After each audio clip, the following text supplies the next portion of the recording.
for joining us and participating in the career webinar from the Lighthouse for the Blind. My name is Cheryl Cummings. My pronouns are she, her, and I am the Workforce Development Manager here at the Lighthouse. I am a Black American woman who is blind. So today, our panelists are two professionals who work at vocational rehabilitation agencies and who will introduce themselves in a moment. I also want to let you know that there are also two ASL interpreters who are on screen and will spotlight themselves throughout the webinar. I also would like to acknowledge our host and moderator, Elena. Elena is here and she'll let us know when there are any raised hands or questions. And also to let you know that captions are available and turned on. Um, let's see. So this is part of a series of webinars for people who are blind or low vision, deaf blind, or blind with other disabilities. The purpose of the series of career webinars is to provide you with tools and resources which you can use to actively chart your career exploration and career development. Each month, we focus on different topics, such as tools to write a resume, the use of assistive technology in the job search process, interviewing, networking, and as this month, we're doing self-employment. So please look for future webinars and join us again. So before we go any further, I would like to invite our panelists to introduce themselves, tell us your name, the agency you work with, and a little bit about your role at your agency. So Felicia, would you start? Sure. Hi, again, I'm Felicia Williams. I work with the Department for the Blind and Vision Impaired. I am the pre-employment transition specialist on a team with three other members. I am a Black American female, and I have glasses on and my hair pulled back. And I've also worked as a vocational rehabilitation counselor at the agency for several years before I started this role. So thank you for inviting me. I'm so glad you're here. Welcome. And Carl? Hey, my name is Carl Peterson. I a white American male with no hair. I am bald.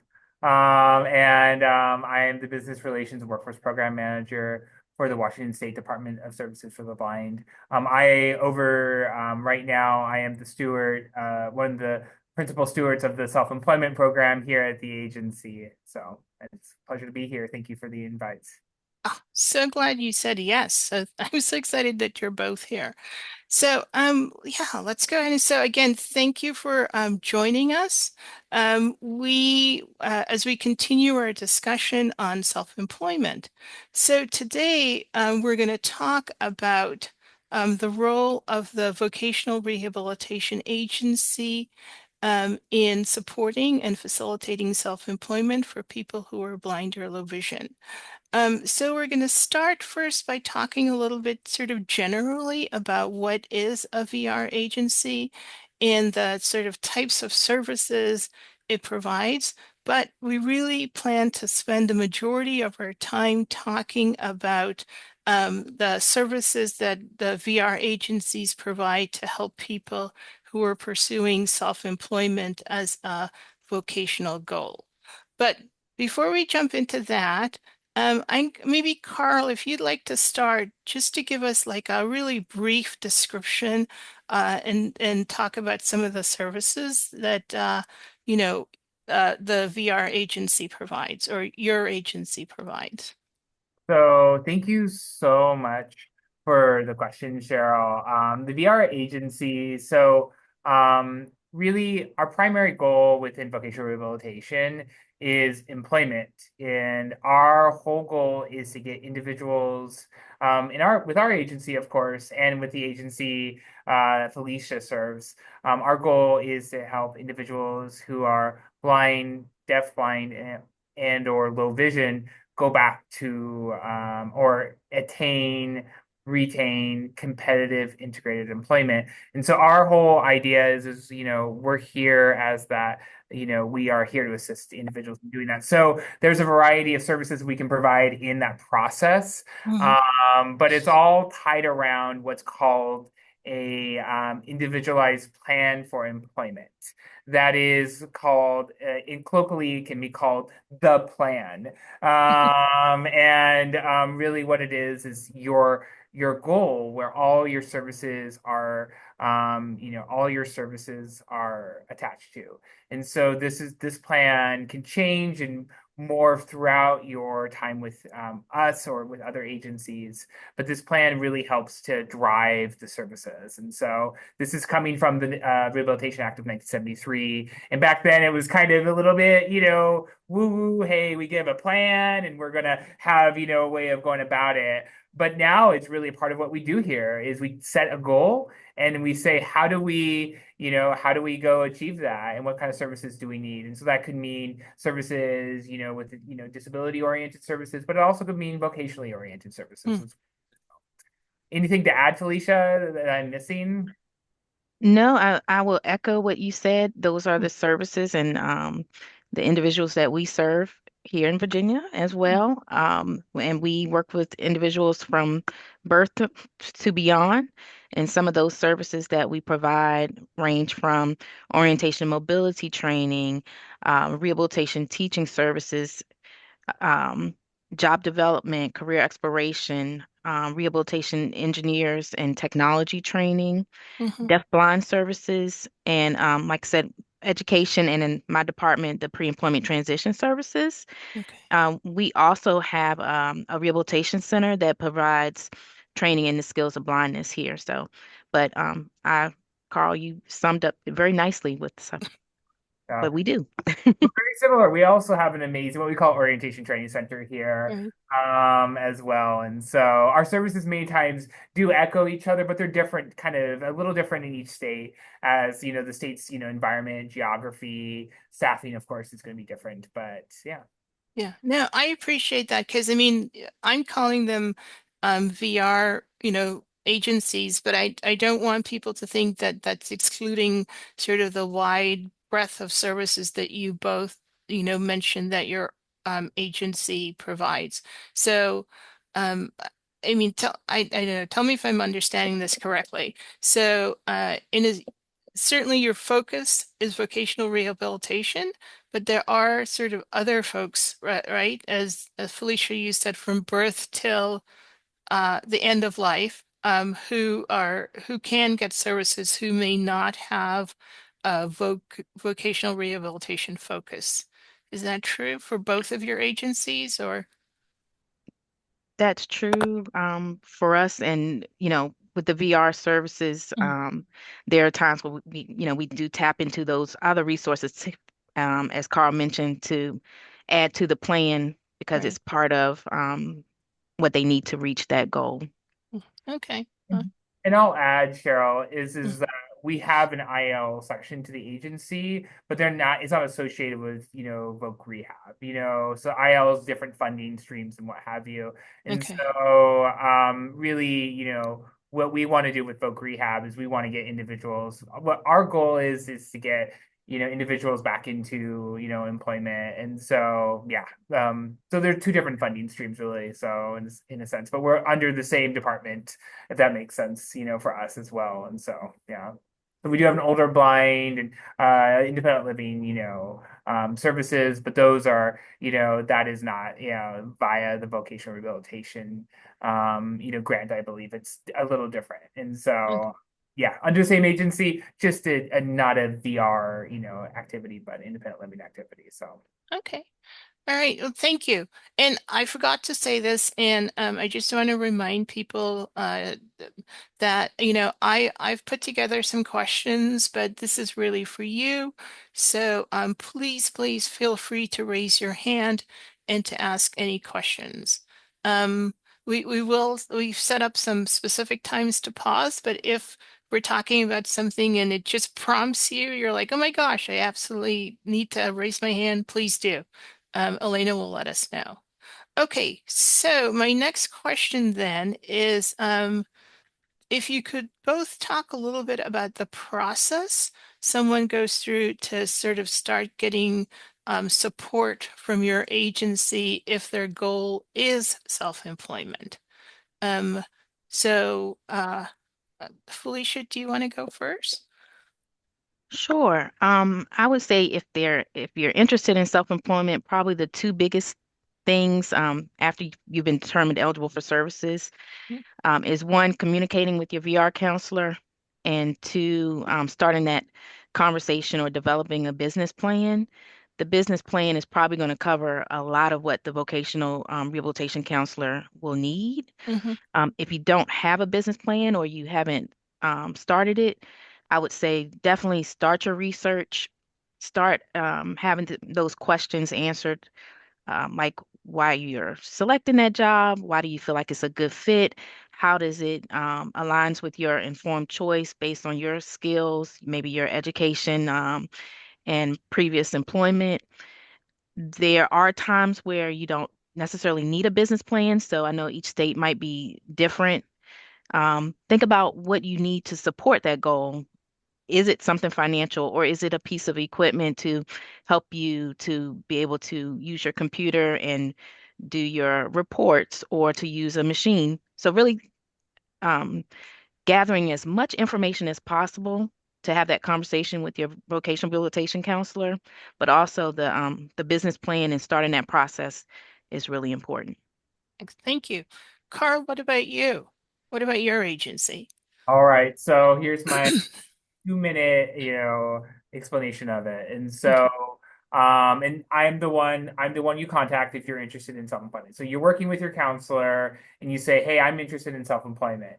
And here's my idea I have. What do you think about it? And so the counselor is like, oh, that's an interesting idea. And they always bring it to me because really I'm the one who makes the decision if it goes forward or not. So I'm the one who decides, hey, this sounds like this could be a really good plan, or hey, this might be need some, this might be a plan where we might have some issues with it. So we do utilize specialized software over in Washington State called Jobs EQ that is actually based out of Virginia. And so we utilize a specialized software where we really look at the labor market viability of a business and what the market for a business will be. So we just kind of do a spot check, before we start with anything. Hey, is this a business that can, that could have some, for lack of a better term, legs to it, that could Mm-hmm, successful in the market. And so I do some research on the business. So, hey, okay, let's say you want to be a psychologist or a therapist. I do just a spot check because we don't want you going through the process and then it not working out and us saying no. And then typically I'm always a supporter of self-employment. So typically I say, hey, I think it's good. And I think you should be referred. I think the individual should be referred to one of our three self-employment vendors. So we have three self-employment vendors that work on a feasibility study and then do a business plan. So they work on that. Typically, the feasibility study and business plan are one. They are they'll do a feasibility study and a business plan together because they usually say, hey, this sounds good, go for both. And then they do that and they really develop their business idea. From there, they start to really understand their business, what's going on, what's happening with it. And then they get from the business, plan, they realize they're have to expenses. Like these are the things we really need for this business to succeed. And so I like to use a phrase, a grant. And so they make a request for us, to grant funding, for, the business. And so what they do from there is they send me then the business plan, the information, and things like that. And then what I like to do is go over that with a fine tooth, and comb, and then see what that's like, and if that's is it really going to be a really viable, idea. And typically, what we do is I say, hey, can I have an interview with you? And let's do an interview about this business. And so I'll have them interview me and talk to them about it. What I also will do many times is I'll get a ROI, release of information, to actually speak with somebody in the industry.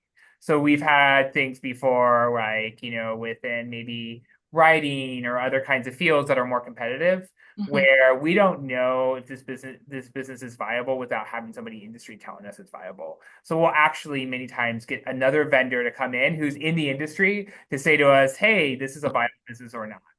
Sometimes we know for a fact this is going to be viable. Many times we'll say if they're looking for a therapist, if Mhm. try to become a therapist, we know there's a huge shortage of mental health. That's not a big deal at all. But sometimes some businesses are going to be more competitive, so we want to bring on that extra voice. But yeah, we'll do the interview and see if it's a good, if it's going to work out. And then if we say yes, then what we do from there is then we get we go through. If we say yes, we like to go yes all in. So we'll go through and see if everything is suited for the goal. And then what I typically almost always recommend is that they continue to receive business support services. And so that individual who provided the support to create the feasibility study and the business plan, many times if we say yes to the grant, basically, guaranteeing the money for it, what will happen next is that they will then start to build the business, and then they'll have the support of the individual, the practitioner who helped them put the business plan together, or what have you. And so they'll then help to build the business, with the individual there, over like a 6 month period. Once the individual had started making money and everything's working out, we ask him for, of course, the kind of something that shows that they're doing that. And eventually, that business plan is the business kind of, a self-employment consultant will say, hey, we're done. You don't need me anymore. And then the counselor will take over. And then once that's going well, then the counselor is like, hey, do you feel like you need us anymore? And typically by that point, most of the customers like, I don't need you anymore. You're just an annoyance, and they're like, hey, we're good. We can do this on our own. And so then it's like from there, because they're making money, their business is successful, it's a successful case closure. Now, sometimes, the business won't work out. A lot of businesses don't work out in any, economy. And so if it's not working out over a period of time, many times they'll come back to us and see, hey, maybe does this business, is there anything that we need to learn as a, business professional, make it work, or do we need to change the plan and maybe go to a normal kind of plan or go to another self-employment plan? So hopefully that makes sense and I didn't blab that much. Sorry about that. Oh, But no, no, no. There was a lot of information there. So, let me ask you a few things. Um, so sort of based on your experience, um, what's what looks like a regular timeline? So if I show up today, and and I've got my business plan in hand, and so what's like, how long does it take then, for you to review, for there to be a decision, assuming you're going to say yes? Then sort of what, just based on your experience, what would you say? I believe we have it in our manual, and I'm probably wrong here, but I believe it's in 2 weeks. We have to reply in, Okay. try to keep it to that. But I think it takes us, I mean, to be honest with you, we've gotten plans in a month. We've gotten people have taken 6 to 9 months to make their business plan and stuff. But it, Okay. it does take us, it'll take me about a week or two to kind of review the plan. I like to schedule, then another, interview, which takes about a week. So it could be take about 3 weeks. And then to get all the authorizations in place, once we approve it, it could take about a month to 2 months. Just because to spend money is a hard process. Spending money is hard. And so those authorizations could take a little while. So it's not like, hey, here's the money. We like the plans 1 week. Next week, here's all your money. Go do it. It's going to take, a month or two to really get everything going. So, yeah. Okay.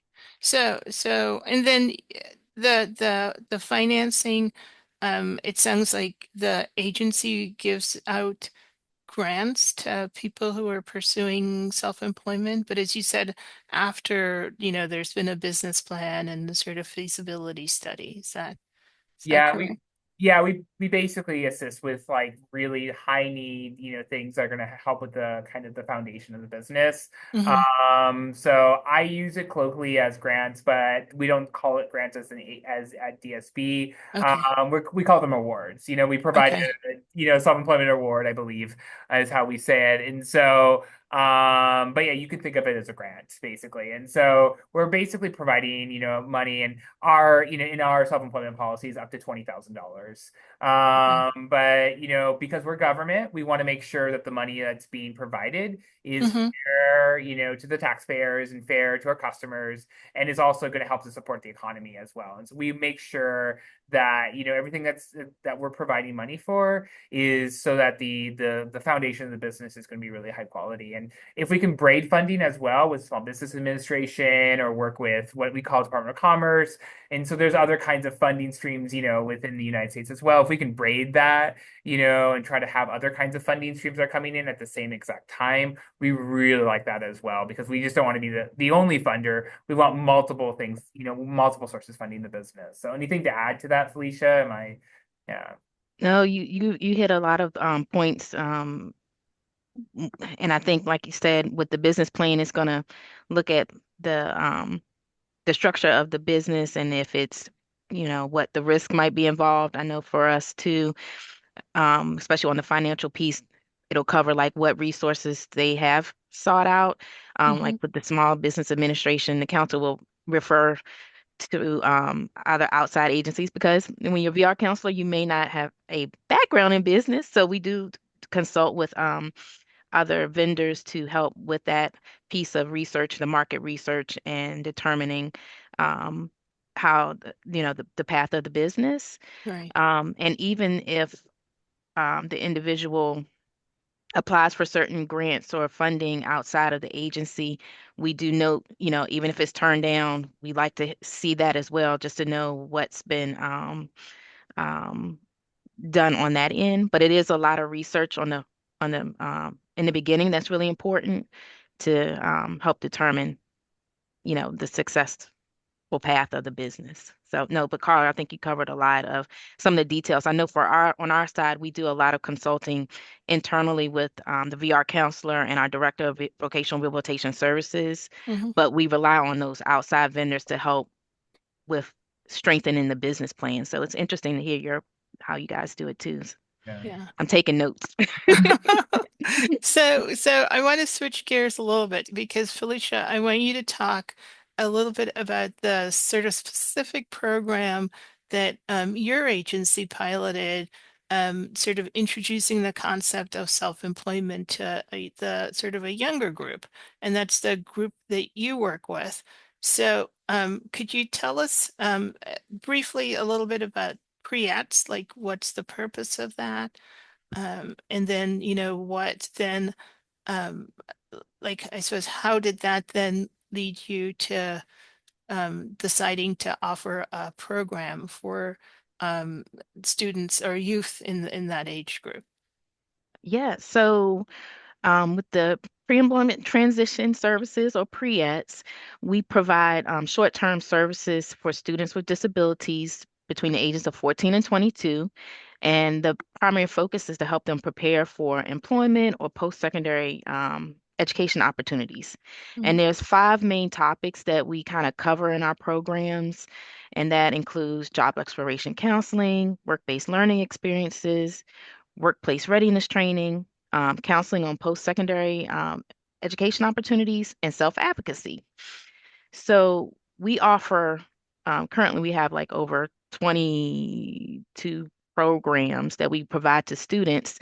And in getting to know the students and talking about some of their interests and hobbies, uh, we started to hear some patterns. Like, for instance, I had a student who um, did T-shirts for friends and families.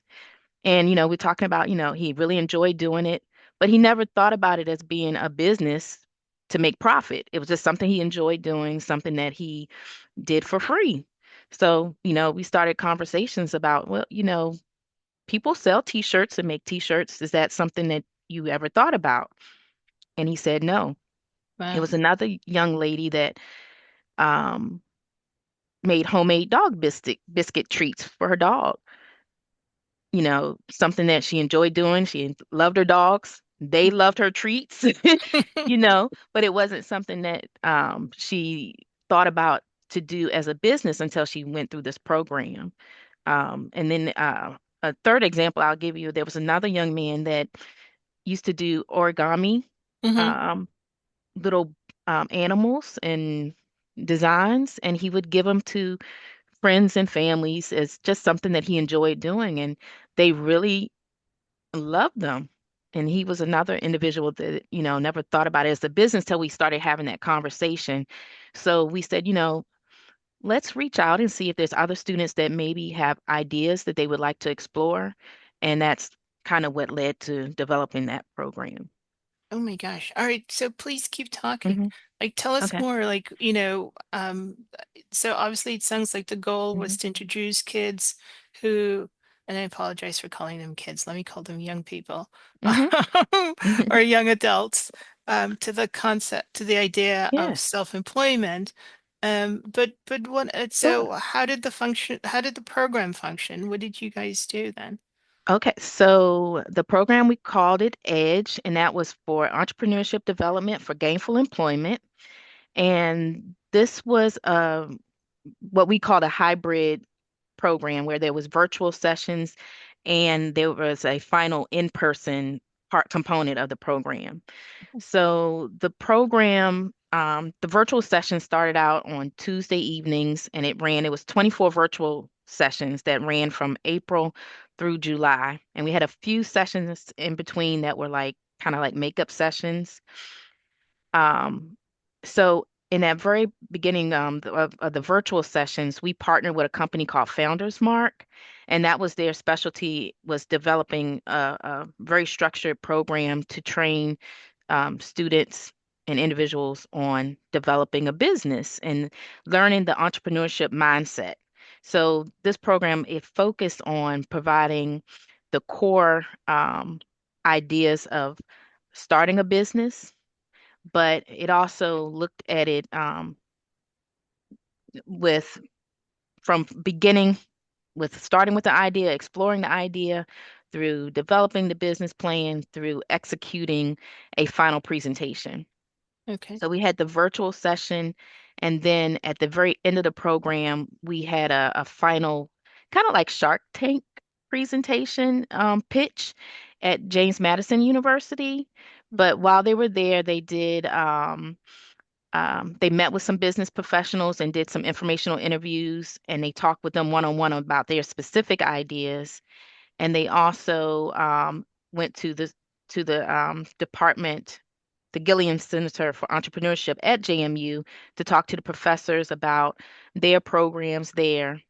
And then during their final presentation, and I'll back up just a little bit, but the students, we started off with like 12, Mhm. and um, there were 7 students that actually finished it from beginning to end. And those students in the final pitch, they had an opportunity to make some of their products. They did a final presentation board that with their original logos that they designed from scratch with their ideas of they were fully involved in um, how they wanted to look, what colors they wanted to use, how they wanted to be presented, if they wanted to use it on a website, their business name, and they used different tools to do that, whether it was using some AI technology and Canva. They they were Mm. guided through that process to do that whole part of the process. And during that final event, they got a chance to pitch their ideas to um, other individuals at JMU, staff, professionals, family, and friends, and their peers. They were so excited. And anyone that came in, they had what we call founders mark money. So they got to vote on different business ideas. And the winner of that collected the most money actually won a gift card at the very end. Um, so Nice. after, yeah, so those individuals that finished the program, some of them after the program was complete, they continued to work with the vendor to kind of start to drill down on some of their ideas. Some of them were actually moving forward into, like I said, they made their websites and they were going beyond the actual program. So we're That currently working on a part two. So, Oh my gosh, that's pretty awesome. mhm. So this sounds like a good point to pause. So we're going to take a little pause, and I'm going to ask you, Elena, if anybody's raised their hand or if there are any questions that have been put that you could see. Yeah, so it looks like we have a question from Tiara. If you could unmute yourself, you are also unmuted.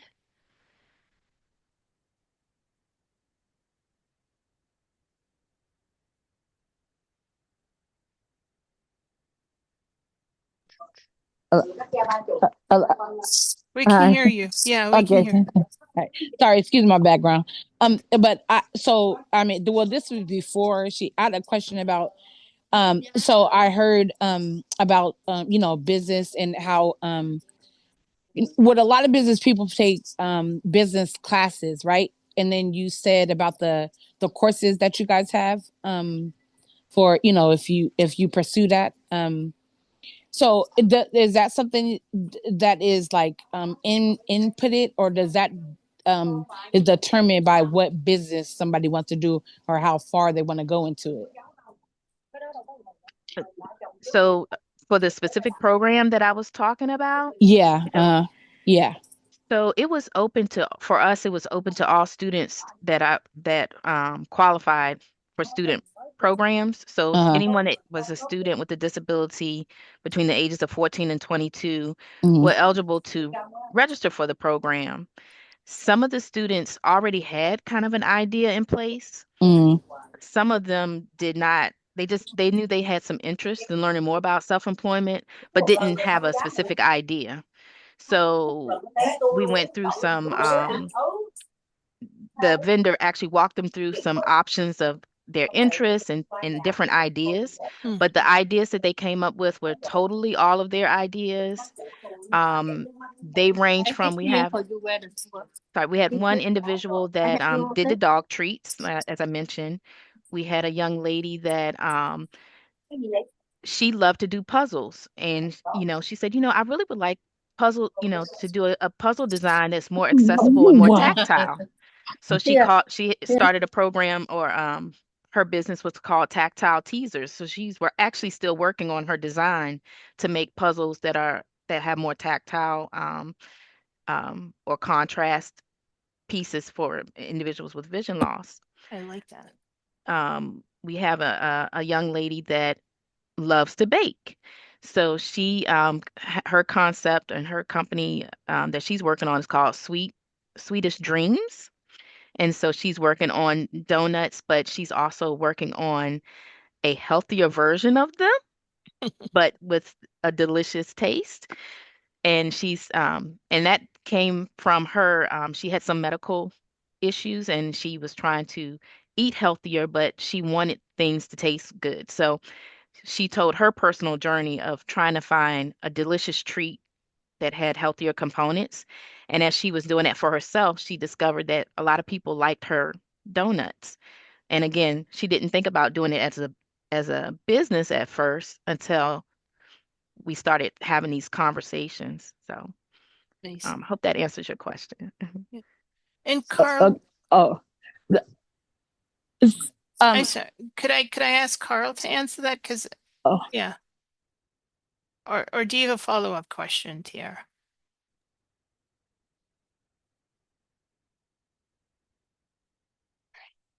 Carl, could you answer the question about you know, would part of the support for self-employment include helping somebody to take classes?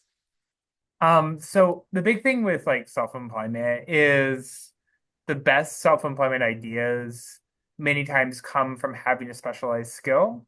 So sometimes what will happen is an individual will come to us with a request, saying, "Hey, I am going to go on this, plan for employment, and this plan for employment will lead to me opening a business at the end." Hmm. So I'll give some examples. So I had mentioned before, if one wants to be a therapist, it's very much a very good business to become. It's a very good industry if you want to become a clinical like psychologist or a therapist. It's a good industry to go in on your own. If you're okay with running your own business. And so somebody might come to us saying, "Hey, I'm going to college to be able to do this, and therefore open something up." Do you support us in me in this plan? Because later on I'll come back to you. And for me, I love that because um, it's I hate to use a YouTube term or TikTok term, as the kids would say, but riches in the niches, And I think really, if you have a niche skill that differentiates you, it's going to be so much easier for you to open a business because you're competing against, say, 100 people in Washington State who have that certification, as opposed to, so if you're, I keep on using, a clinical psychologist, apologies about that. It's the easiest one to use. If you're a clinical psychologist, you only have so much competition. And so you can make your brand, your business, what have you, about, your market is already set. So you don't have a bigger market. But if you have something that anybody can get into, it's a very low point of resistance to get into it, you're going to have a lot of competition because everybody's going to be trying to get into it. So, case in point, if I want to open up a coffee shop, Seattle, Felicia, as you know, people really like coffee in Seattle. Who knew? But it's very normal that somebody will open up a coffee shop, and somebody else might have the same idea. Hey, I want to open up a local roastery, and so out of nowhere, you might have two competition points, your own neighborhood, without even knowing it was going to happen. And so we really want to support individuals to go back to classes because it makes it more likely a path to be successful. But okay, yeah, so but I'm wondering, so suppose I'm somebody, I've got my niche skill, but I don't really know about running a business. And Mm-hmm. those are the skills that I'm really curious about. Like I want to know, what accounting skills, like what, just like basic business skills.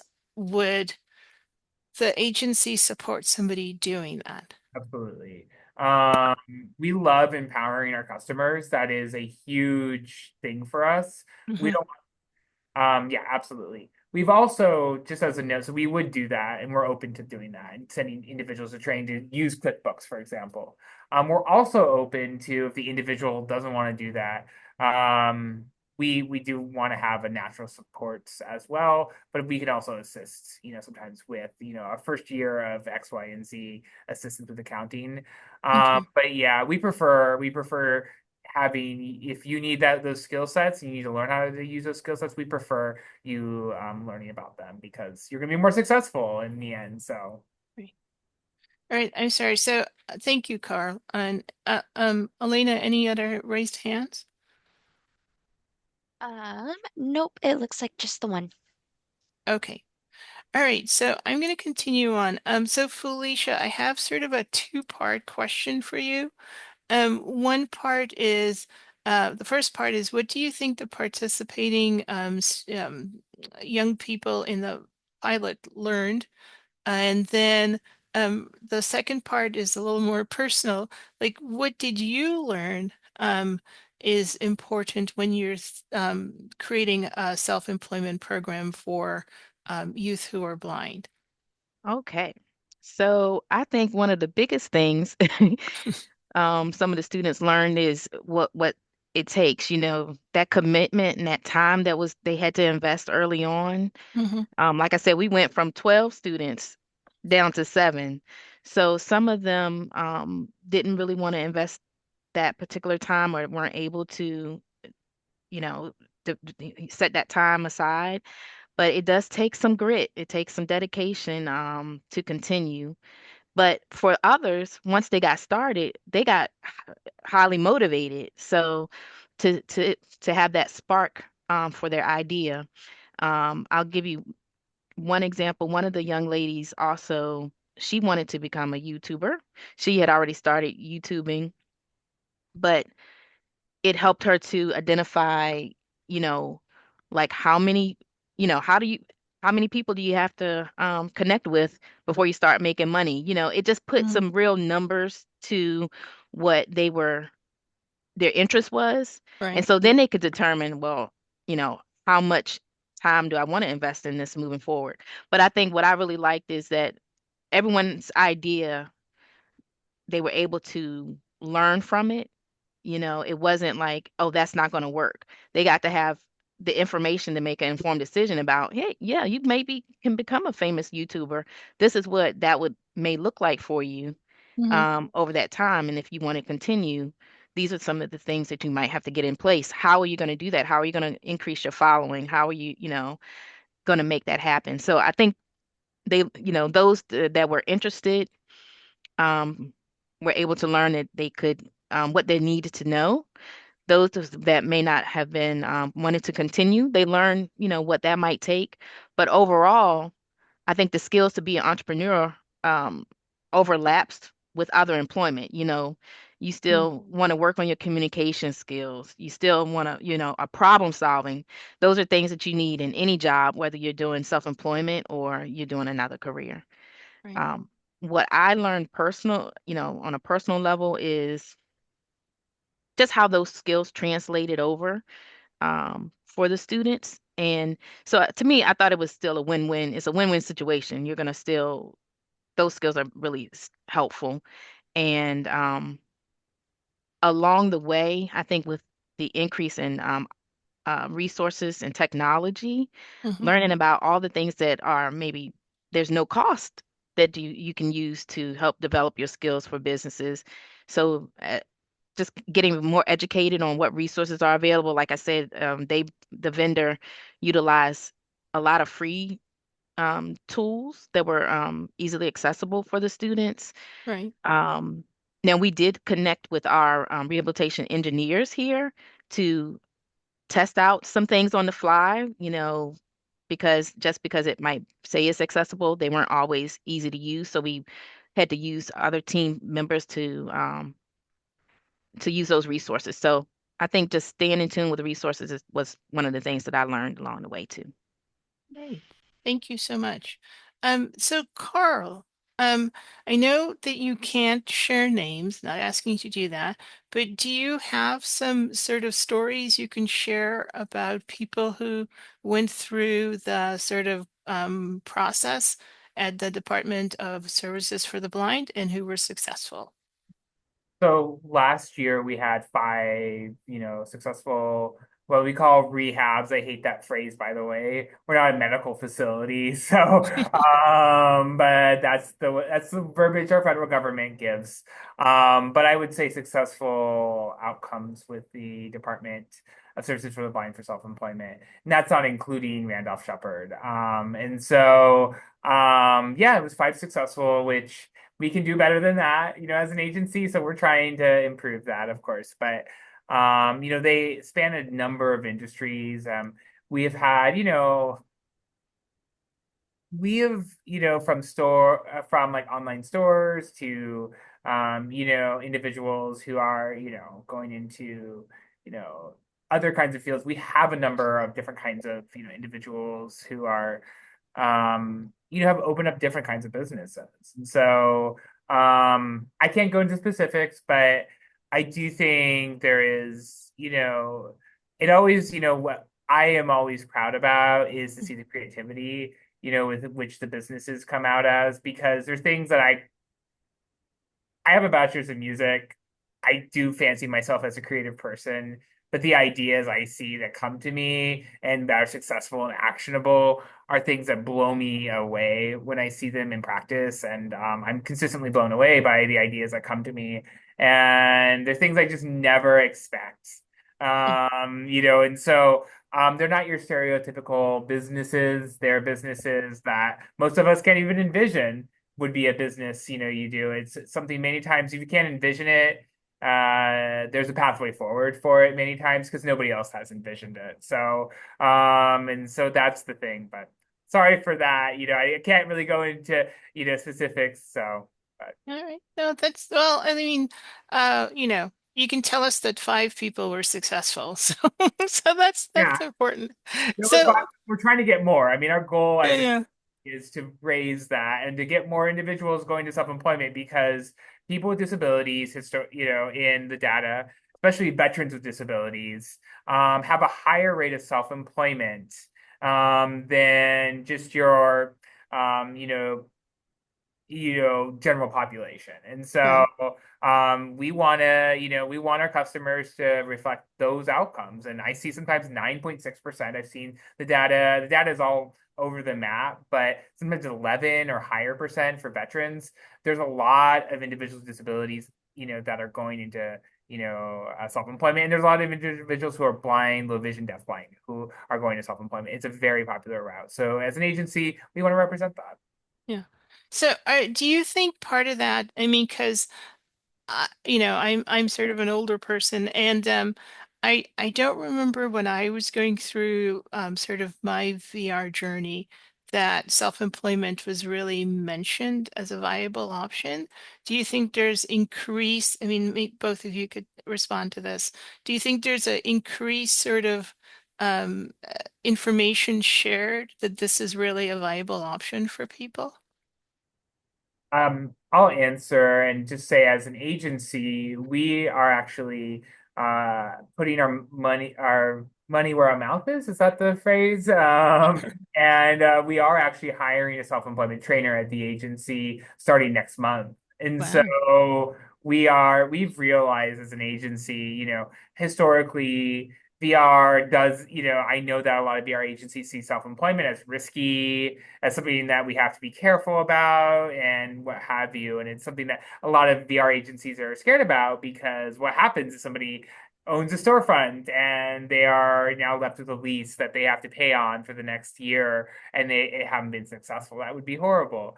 And so, but there is a more of an interest now I see, in self-employment because there's a recognition of that self-employment. It's a true pathway if you have a really good business idea and it works. It's a pathway to having financial independence and having life independence and Mhm. to really live your dream. And so we want to support that. Yeah, but we are getting a self-employment trainer that's going to be focusing on creating opportunity within the business enterprise program and training, that they can put individuals so they can go and, help be the next generation of, business enterprise program operators. But we're also going to have the individual be the point individual for self-employment, at the agency where they're going to maybe, promote self-employment throughout the agency and as an opportunity. So we look forward to seeing more individuals having outcomes in that. Nice. And Felicia, you mentioned that you are already thinking of part two for the pilot program. Yes. So, Mhm. like I said, we had partnered with the vendor, Founders Mark, for this initial pilot program, Mhm. but they have some other components that will help, those that finish this first session to kind of dig a little deeper in the next phase if they want to pursue that business option. Mhm. So, we typically like we have our 2025 calendar is already in the works, but we're planning on exploring these opportunities for 2026 for those students. So this is giving them some time to use the tools that they had initially to continue that research. And if this is a program that they business that they want to continue to explore, Mhm. then we're looking at taking those students that did part one to see if they're interested in a little more. It's the first part was more an overview and the concepts, But the second part is going to drill deeper into those business plans and more individualized support since it's a smaller group. Right, right. No, that's Mhm. awesome. So I'm gonna stop here again and ask Elena if there are any raised hands or questions. All right, it looks like we have a question from Lauren. You are unmuted. If you could also unmute yourself. Hi, can you hear me? I just got my new laptop. Yes. Am I unmuted? Yes, Great. we can hear you. Hi. I'm curious because I'm interested in being, and I'm wondering if this applies because I'm interested in doing remote data entry and administrative assistant. I'm wondering if if those programs will apply and what kind of what kind of resources and what kind of courses and how do I get into a program like this? So, this is Carl, and you know, what I would say, just as in generality, is that we have to be, and this is just a general thing I see is that self-employment, has to be something that works on the market because you have to get your, business somewhere. And so data entry, how would that work on the market is the question you're going to have to ask is what's the market out there for me to have a data entry business and what is that market, who's going to pay for it and what have you.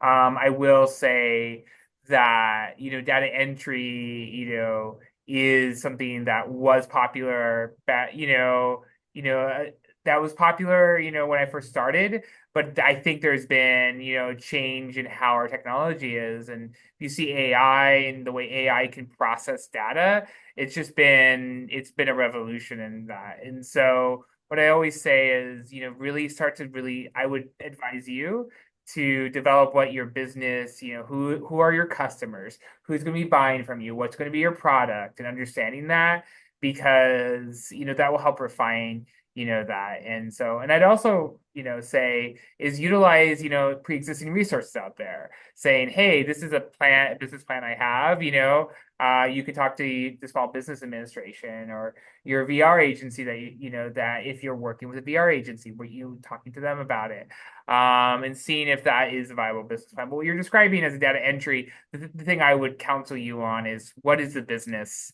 and how would you, make money off of that. So, All right.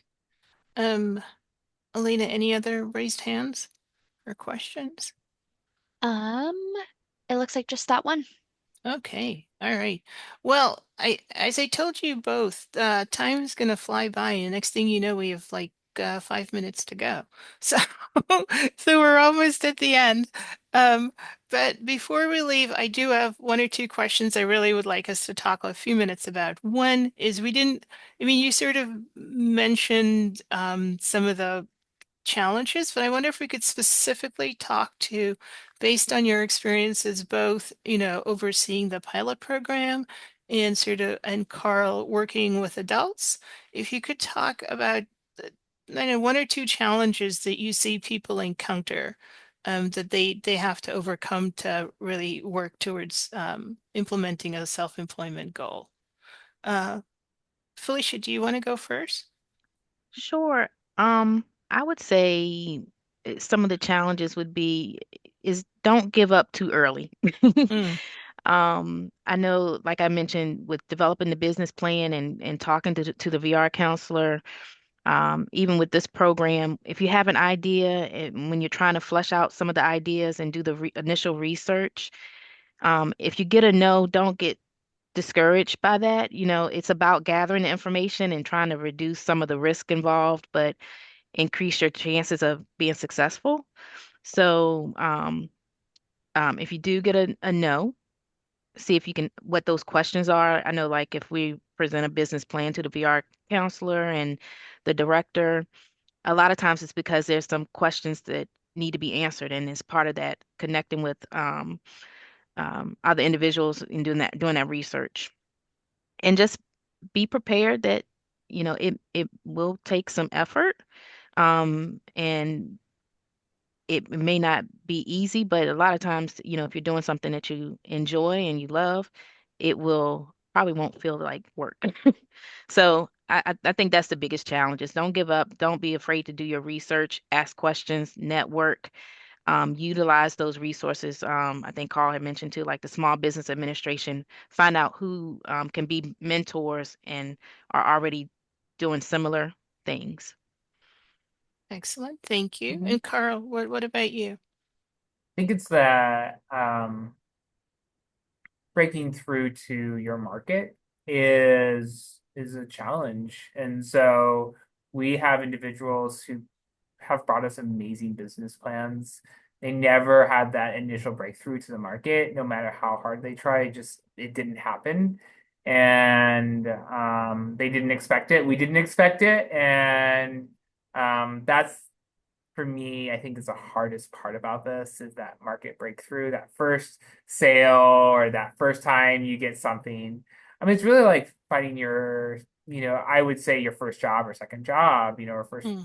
job is that breaking through to the market and finding a customer, that really believes in what you do. And my wife and I are like remodeling our house, and for us, it's like, we want to see proof of, someone's prior work. And I feel bad for people who are saying like, I want to make a garage door. I'm a garage door person. If you have no, and where do I start out doing making garage doors, for example? Well, you wouldn't start with us because we want somebody who can show they've done garage doors before, for example. And so there's many industries where you need that proof. So that first sale, that second sale, that's the hard part. And getting into it and started getting regular business. And yeah, it's hard. So. And I'm going to add that in addition to working with your VR agency and to help you with your research, don't forget, and the Small Business Administration, don't forget your local library, because most libraries, if not all of them, have a business section and tons and tons of information and things that in the past I would say were not so accessible. You might find that people are more sort of open to working with you and more open to helping you get access to information. So absolutely go to your library and look up information. So, oh my gosh, as I said, we have a whole minute left. So, so I'm just going to take this last minute to just say thank you to Carl and to Felicia for coming and spending your time and sharing your knowledge with us. So important that we remember that the vocational rehabilitation agencies do and can play a role in helping us attain our self-employment goals. I also want to say thank you to our ASL interpreters. And as always, thank you to our host and moderator. And also thank you to you, right, for choosing to attend this career webinar and to spend your time with us. I want to let you know that tomorrow, a day from now, you will receive an email with a survey. And please take a few minutes and answer the survey. Really would like to hear your feedback on what's working and in what areas we can do to improve the presentation. So again, thank you to everyone. Deeply appreciate that you are here and that you take this time to improve your skills and I truly hope that the information you get here gives you some tools and resources which you can use to pursue your own career goals. So thank you again for being here. Look for our announcement of the next webinar in March, and we are done. So thank you to everyone, and we're going to say goodbye for today. Thank you, Felicia. Thank you, Carl. Thank you. Thank you. Bye-bye. Bye.